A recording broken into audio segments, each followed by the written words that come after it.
Welcome to In the Notsam Studio, our conversation series here on the Notsam YouTube channel. While you're here, hit like, smash it. Make sure that you're subscribed to the channel and you turn that bell on so that you know every time we upload a new video. You won't regret it because our guest this week is iconic movie critic, television show host, actor, Joe Bob Briggs. Joe Bob rose to fame as a drive-in movie theater critic, leading to multiple appearances on The Tonight Show. He's acted in movies like Casino and hosted shows like TNT's Monster Vision. Now, he's introducing an entirely new generation to horror movies they should probably never have seen on the Shudder series, The Last Drive-In, with Joe Bob Briggs. I got to talk to Joe Bob about some of the movies they've been able to get on the show. It's not a great film, but it's a fun film. Almost having a walk-on part in Texas Chainsaw Massacre 2. It's something where you said, write a couple of scenes over there in the corner and we'll throw them into the movie. So surprising that those scenes got cut out. I could talk to Joe Bob Briggs about movies for hours. So today, we'll do it for a little bit in the Notsam Studio. So the legend, Joe Bob Briggs, is here from The Last Drive-In, Friday nights on Shudder. And, you know, I was thinking about it, Joe Bob, and I mean, you've been in this game of curating horror and sci-fi and B and drive-in movies for a long time now, but where do you see yourself on that Mount Rushmore? Well, like, there's Elvira, right? well, There's Svengoolie, yeah. Zachary. Like, I had Rhonda Shear growing up, but I feel like you're right there with them, and maybe even higher up because you've had so many of these shows now. Well, it's interesting you should use the word curating. People only started using that term like within the past 3 or 4 years. It used to be called hosting trash hosting. But yeah, I've had 3 shows, and I've worked with all the people that you named.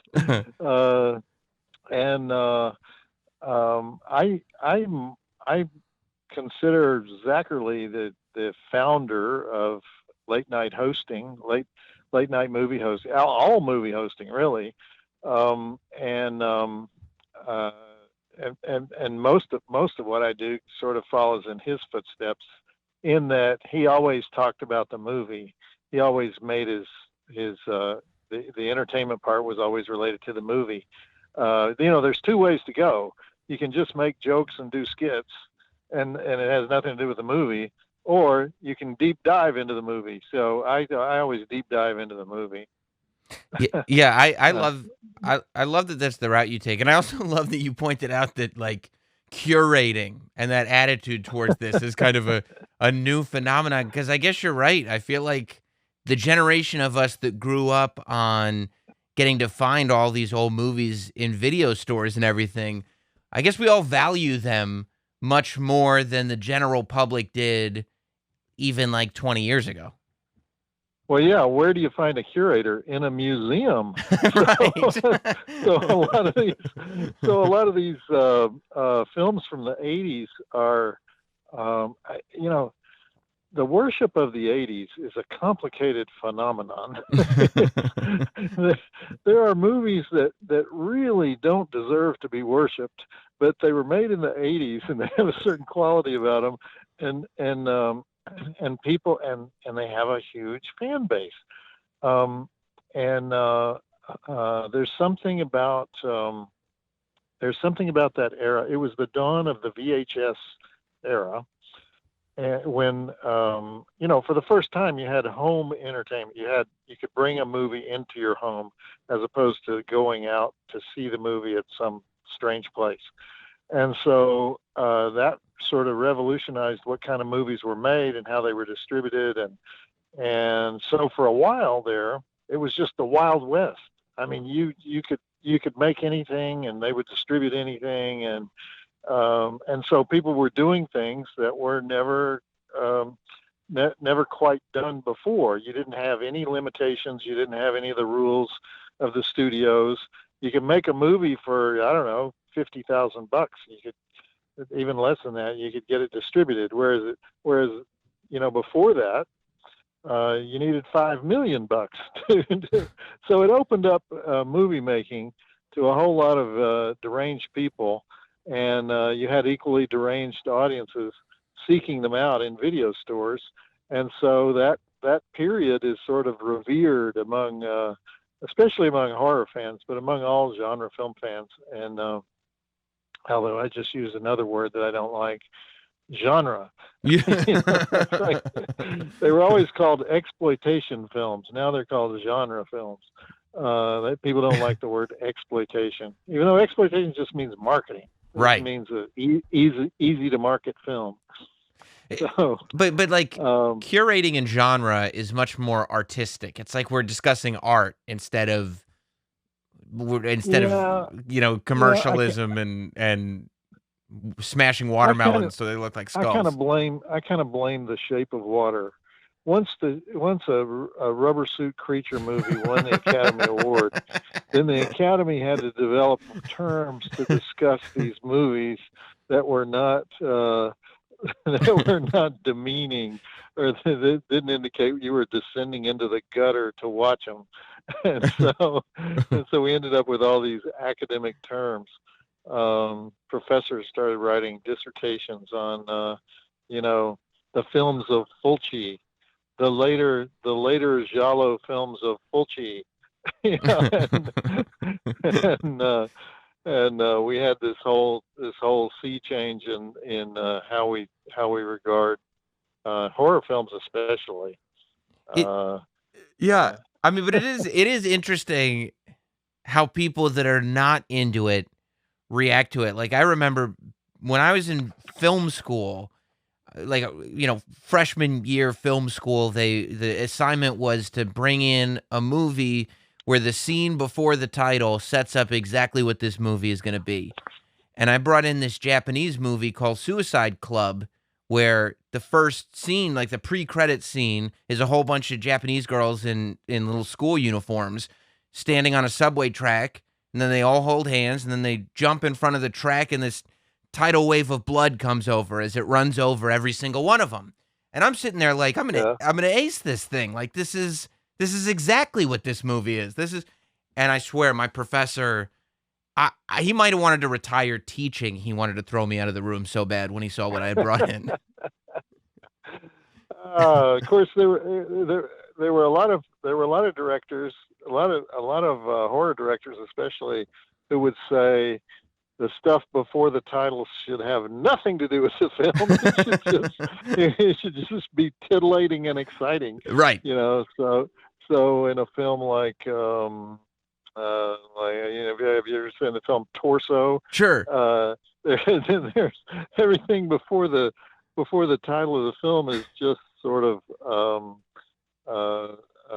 blurry naked people having sex, and you don't really know why they're you don't know why the camera is tracking over these naked bodies, writhing against each other. but it doesn't pan out that it really has much to do with the rest of the movie. No, but it makes you want to watch, and I guess that's exactly. It says, okay, this is a pervert. I want to see this movie. Yeah. I mean, so what attracted you to this sort of subculture of film? Because I know you were working in print originally, and you were a straight up movie reviewer, but you decided. Well, that's what it was. I became the movie critic at the Dallas Times-Herald in the early '80s, and I was I hated the mainstream Hollywood films. I just hated them. I enjoyed I was in Dallas, and so I enjoyed the foreign films because, let's face it, there's thousands of foreign films, and one a week makes it all the way to Dallas. So it's likely to be a good film. So the foreign films tended to be pretty good. And then these films at the drive-in, they were only at the drive-in, would only play 1 week, were really interesting to me. And I would seek out the distributors and ask them to screen them for me. And they would say, "Oh no, we never screen any of our films for critics." Except for one guy, Roger Corman, liked what I was doing, and he started screening his films for me. But otherwise, I had to go to the drive-in and watch them, review them late.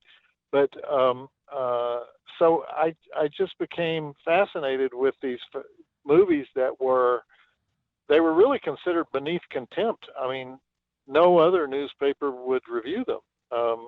They were considered disposable garbage, and so for a long time, I was the only guy reviewing them, other than a fanzine guy in Times Square, and John Waters had written a book about exploitation films, but it was just virgin territory. I was discovering all these genres, and that's really what led to me going on television, because the movie channel had bought all these European trash films, and I don't even think they intended to buy them. But then they needed somebody to curate them. Yeah. In other words, make them palatable to an audience. Explain to an audience that's paying $10 a month for premium cable why they should watch. She's 19 and Ready, West German sex comedy, or Wild in Ibiza, or Super Beast. Of course, nobody should ever watch Super Beast. It's just too horrible. But so before you were curating, you were contextualizing. Yeah, I guess so. I mean, the idea was everybody hates film critics. Right. And why do they hate film critics? Well, because they're snobby, And so the idea was to be a populist film critic, and enjoy the same things that the average guy who doesn't know the names of any directors, doesn't know the names, doesn't ever use the term genre even once in his life, to be the friend of that guy. And so that's how I started writing the newspaper column, and that developed into the TV shows, and really just one TV show that I've done multiple times in different places. It's always the same show. I do love that they've but now it's not. You're not even trying to hide the fact that it's a different show. Like, it started as Joe Bob's Drive-In Theater, then it goes to Monster Vision, which is like, whoa, well, that sounds different. And now it's like, no, I mean, we're doing the drive-in stuff. It's the last drive-in with Joe Bob Briggs. You know at this point what the show is. Yeah, it's true. We've just sort of like every time Bob Newhart would do a sitcom, right? It'd just be a different set of actors around him, but it would be the same show. So how much say do you have specifically in this show in terms of what you play? Because obviously you need the rights to everything you play, so you can only play what Shudder has available. This is the worst rights situation I've ever had. Yeah. And the reason is because horror films became very valuable, and so a lot of people with more money, a lot of big networks will buy them to have a 30 days of Halloween special, or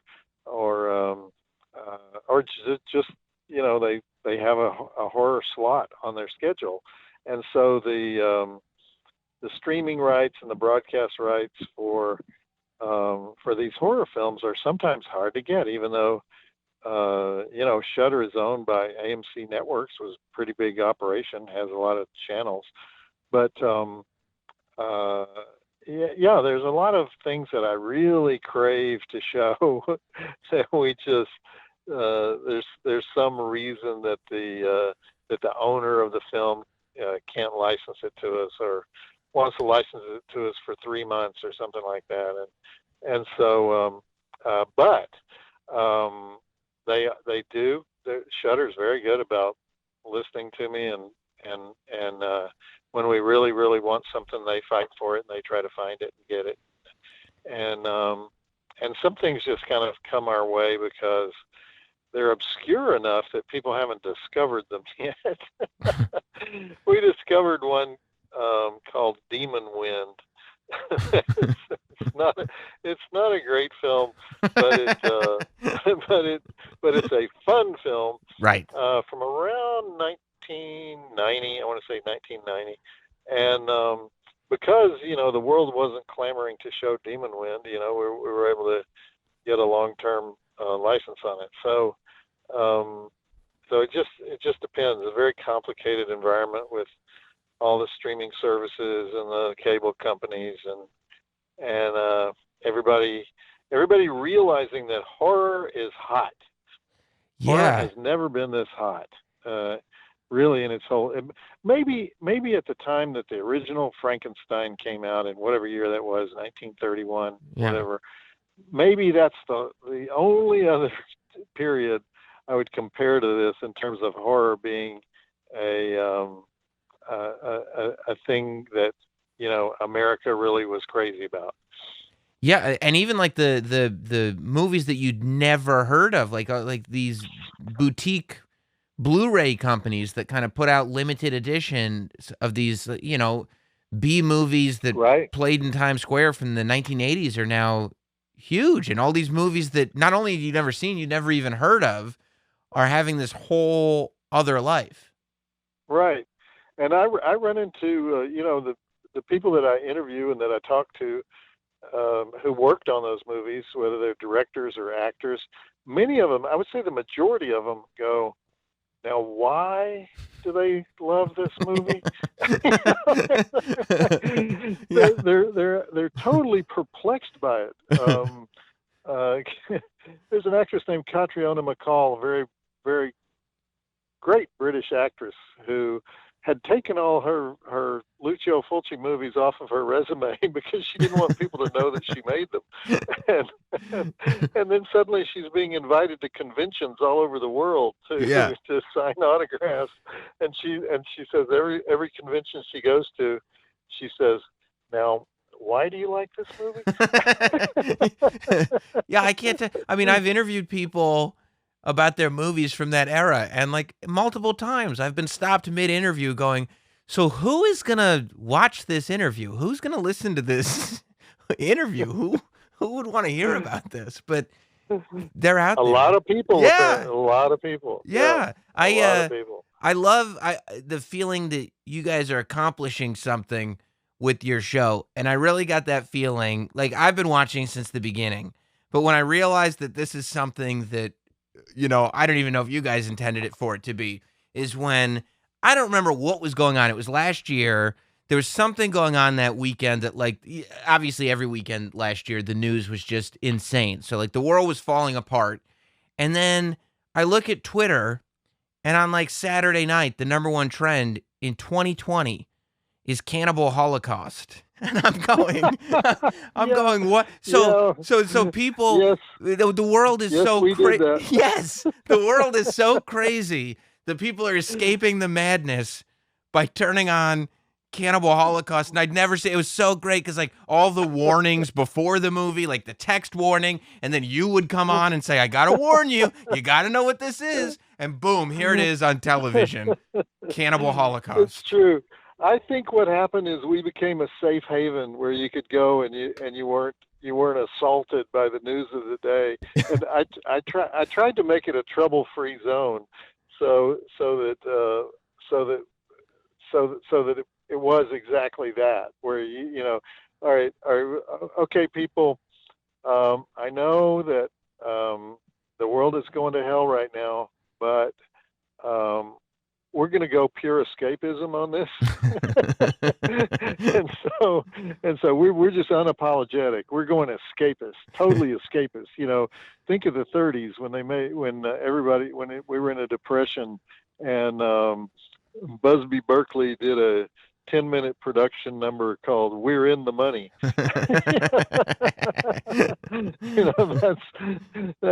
That's what we're going to do, people. And so I think the reason that we always trend on Twitter is that everybody has a rough week, and then they go, well, thank God we can do this. Yeah. Thank God we can do this. And for 3 or 4 hours, everything will be back to normal. Yeah. And so I think that's what it is. And I feel like, especially with like movies like Cannibal Holocaust or with like Mother's Day, which was on a couple weeks ago, like movies like that, there's just something about them where I know for me, like my wife will be asleep and I'll go, God, I hope she doesn't wake up and see me watching this. Like, I don't know what she'll think of me. And you come in because, you know, in the old shows, you would interrupt the movie, but it would be before the commercial break or after the commercial break. So it would kind of make sense. Right. On this one, when it first came out, I remember going like, well, why have the interruption if there's not going to be any commercial breaks? And then when you watch it, I realized, That was my question. well, I figured it out. Joe Bob is there mid-movie to let you know it's okay. I'm enjoying this too. It's okay to enjoy what you're watching. You're still a human being. Yeah. I try to make it like you're watching with a friend, and you know, a lot of the people who were fans of the earlier shows, they either watched it in defiance of their parents. Yeah. In some cases, you know, they secretly watched it, or they watched it with their only friend in the world or their favorite uncle or something like that. But there was always something a little bit forbidden about it, and so that's the other titillating thing about horror is it still has that forbidden factor. At any moment, you could see something you're not supposed to see, or you should at least see something that your mother doesn't want you to see. Yes. and so I think we benefit from that as well. You know, the only time the fans will sort of desert me is when we do subtitles. When I force them to watch something foreign that has subtitles instead of being dubbed. In fact, I'm you know, a lot of these Italian films, I'm going to start using the dubbed version. You know, I give up. You know, I'm just gonna. You submit it. Even though the dubbing is horrible and you know the voice never matches the way the lips move and everything, never. It's just they hate the subtitles so much. Yeah, that's odd. I would have thought that those of us that like The Last Drive-In were also big readers. I guess not.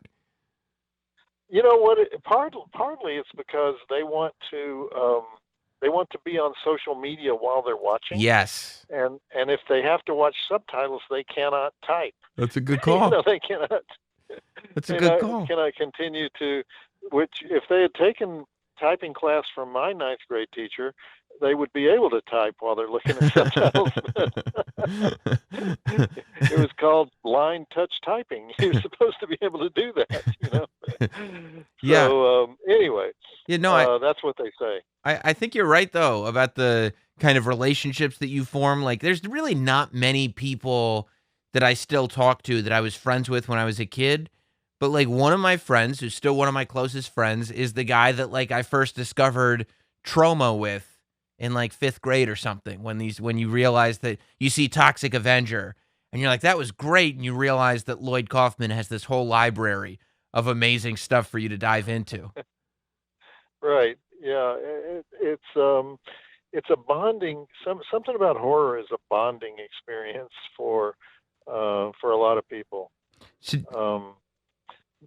There was one guy recently who came up to me at a convention and said, you know, thank you so much. He said, you know, I grew up in this household where we had a strict rule against horror, and so my mother would come into the room and you would be talking on Monster Vision, and she would say, you're not watching those horror films, are you? And I would say, oh, no, this is just a show where they talk about them, where they just, you know, this is just a show where they explain. It's like an educational show. He said, I got away. I said, well, it must have been perfect timing. And he said, oh, yeah, I got away with it for years.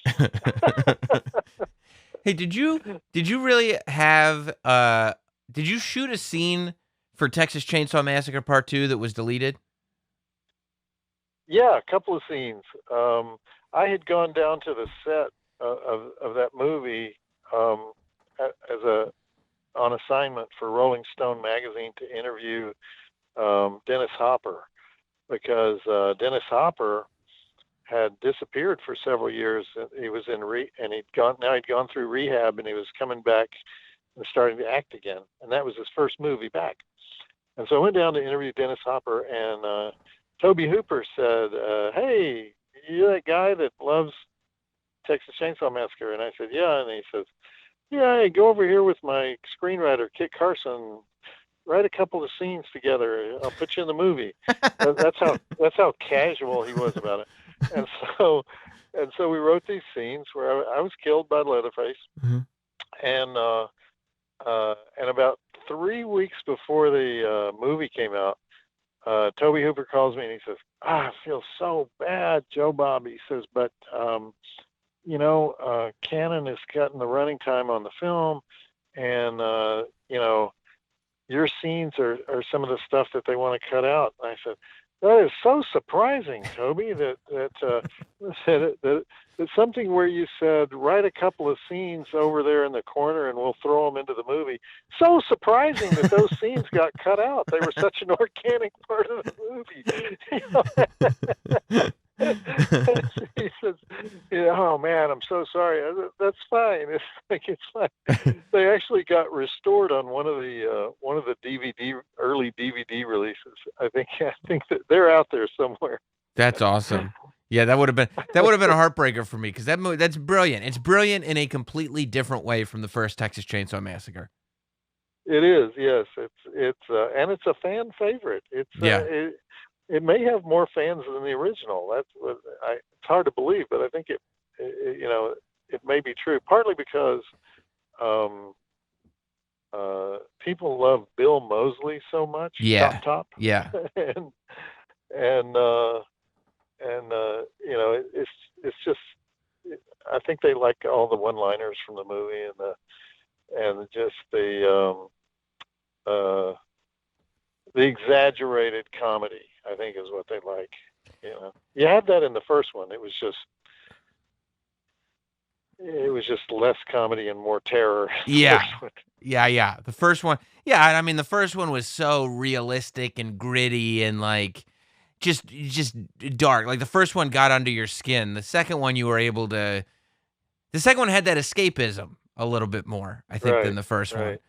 And then the third one, we shouldn't even talk about. Oh yeah. I wasn't gonna bring I wasn't gonna bring up Leatherface. They shot it in California. It was like, they had mountains in the background. Yeah, I think Leatherface is like, his hair was like kind of feathered, like he was kind of a good-looking Leatherface, and I was like, no, we can't with this. Yeah. How did you? And I'm sure you get asked about it all the time, but how did you end up playing the slot floor manager in Casino? Casino is one of my favorite non-horror movies ever, and I love your character in it, because your character is one of those things that you would think is like kind of just like a bit part, and like, oh, it's just a thing that happens with De Niro over here. But realistically, when you think about the plot and the story of that movie, your character is responsible for the beginning of the entire downfall of De Niro. I bring down the whole empire. Yeah. I got canceled at the movie channel, not for any bad reason, just because they were changing format. And I started going out on auditions, and I went in to audition for Casino. I was scared to death just to go in and read for the casting director, and then they told me, "Oh, you're not going to read for the casting director. You're going to read for Martin Scorsese." And then I was more scared to death. And then they said, "You're going to read the scene with Robert De Niro." And then I was terrified, and I thought, you know what? I'll just go have this experience, and it'll be something to write about and talk about later. And so I went in and did the audition, and what was weird though? I think this is the only reason I got the audition. Is when I walked into the room, Scorsese says, "What do you think is the best women in prison movie?" And I said, "I don't know, Chained Heat." He says, "Yeah, you may be right." And then he says, "Would you agree that the women in prison movie is its own genre and not a subgenre of the prison movie. And I said, Mr. Scorsese, you are absolutely correct. I was going to agree with whatever he said, but, Yeah. but anyway, so we had this conversation, and I realized he was like an exploitation guy, well, which I should have known because, his first film, actually his first two films were, well, he got fired on his first one, but the second one was Boxcar Bertha, for Roger Corman, and so he obviously knew the exploitation. He knows every film world. He's just seen every film from the beginning of time, and so that loosened me up, I guess, for the audition. So that's how it happened. And they say, come to Las Vegas. They shot it at the old Riviera Hotel. He's no longer there. It was just like a great experience. All these icons, these heavyweights, De Niro and Pesci and Sharon Stone and Don Rickles was I was like, I'm sitting in the fucking makeup chair next to Don Rickles. This is just like, this is too much. No, the whole thing was just like a wonderland kind of experience for me. Yeah. Yeah, I mean, I feel like I could talk to you for an hour just about that. One of the things though I love about how you do The Last Drive-In is my favorite things that you do, because like coming from a very non-scripted radio world, I love when I see that on television, because you really don't see it on television very much. I love, my favorite thing that you do, and I don't even know if you're aware that you do it, is you'll throw back to the movie, but then you'll have another thought. And it's like you've already thrown back to the movie, but then you'll keep going with your thought for another couple minutes. And I'm like, I love that it's just like natural. Like, oh yeah, and also, let's get back to Chopping Mall. The thing about this movie is that, and I'm like, yes, it's I love it. I love it. That's because years ago, even before Monster Vision, back at the original Joe Bob's Drive-In Theater, we would finish the bit and I would keep talking. I would just be talking to the director about something that occurred to me. And they decided to start leaving the camera on, when I did that. and so it became a thing. And so it was like they said, you're free to keep talking. And so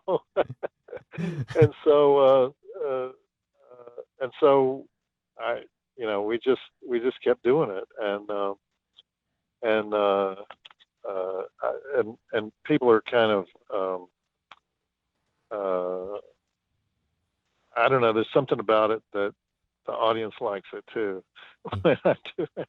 Yeah, well, so I mean, I love the show. It's my tradition. I come on Friday nights.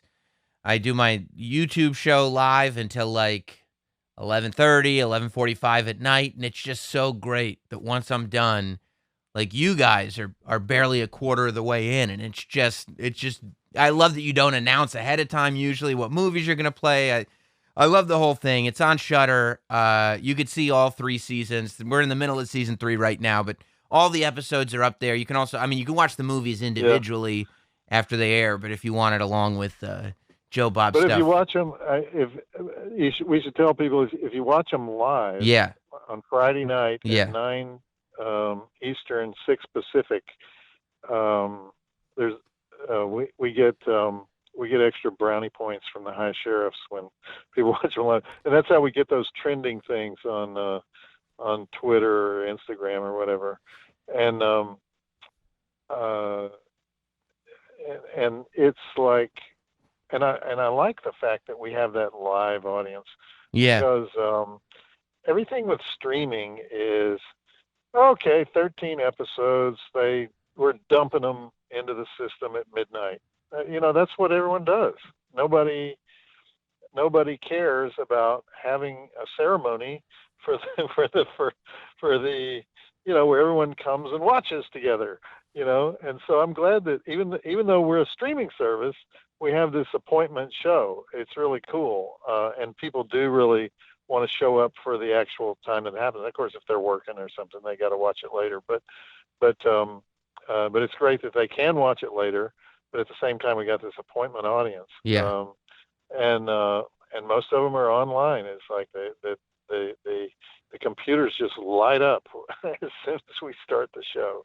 It's awesome. Yeah. I love watching. I recommend all you do. And man, we got to do this again because I could talk to you about this stuff for hours and hours and hours. Okay. All right. Awesome. Anytime. I appreciate it, Joe Bob Briggs. Thank you.